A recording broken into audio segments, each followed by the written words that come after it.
Willie D Live. Yeah. He would go, I would see him, he would go on tour, he was like, then Hostile came. And he was like, yo, I'm gonna start bringing you out. Yeah. That was beautiful, man. And it did look like when you came out, when he brought you out, you could tell you was gonna be trouble when you was sitting in that window like this, and the video on Hostile. I always say hostile, but you pronounce it hostile. But Yeah. but you in the window hostile, on the like yeah, tomato. Yeah, in the video, you like standing sitting in the window, looking out the window. You remember, you know what I'm talking about, right? Oh yeah, this that hit. Yeah, I knew. I was like, oh, he finna rip. He about to rip. You ripped it, man. You ripped it, boy. You say first time I ever heard somebody use the word. That was a single on Eric's No Pressure. Yeah. That's the first time I heard a rapper use the word, well, anybody use the word cerebellum in a song. Like, you said, cerebellum, you got a crew, you better tell them. Yeah, because I used to be in, I'm like a big buff for education, extensive library, and I'm like scholastic in school, so I heard the education. So I would be in science class. My soccer coach, which was my basketball coach, Mr. Watkins, and then Mr. Mott was my English teacher. So I would be in class reading the books, but actually these words, scientific words would come out at me.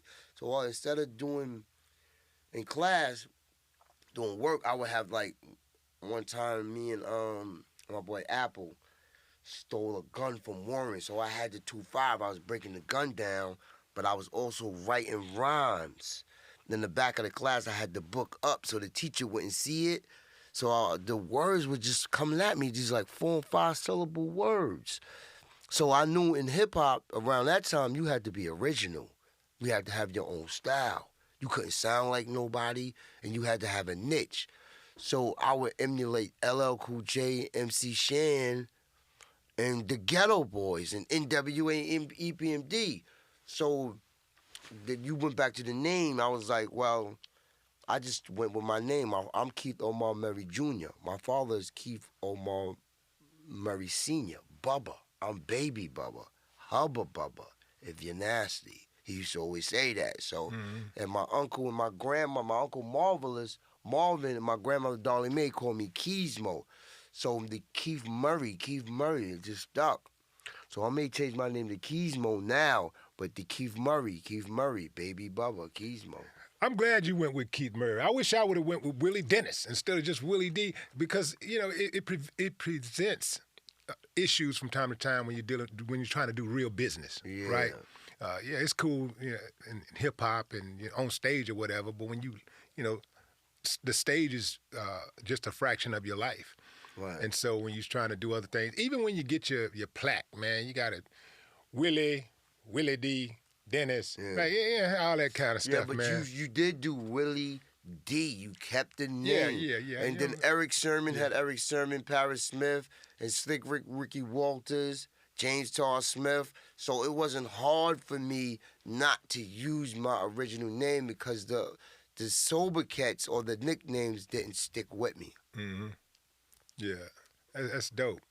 That's super, super dope. And then you got to be careful for what you name yourself, because if you name yourself that, it could be negative or positive, and it will take that form. Oh, yeah. It happens like that, especially if you name yourself 50 shots. I killed 9 people. Yeah, my boy Two-Face. Named himself Two-Face. He shot himself in the face and committed suicide. Yeah. When my man shot him, God bless his dad, his sister, he used to go with his sister, Two-Face, shot himself in the garage because the FBI came and got him because we were selling a lot of drugs, but at that time I wasn't. I got out of the game, and he was still selling kilos and stuff, and then he had a girl who was a mule, and they hid her, and then the FBI found her, and then came and got him, and he killed himself in the garage on his birthday. Two-Face. God bless the dead.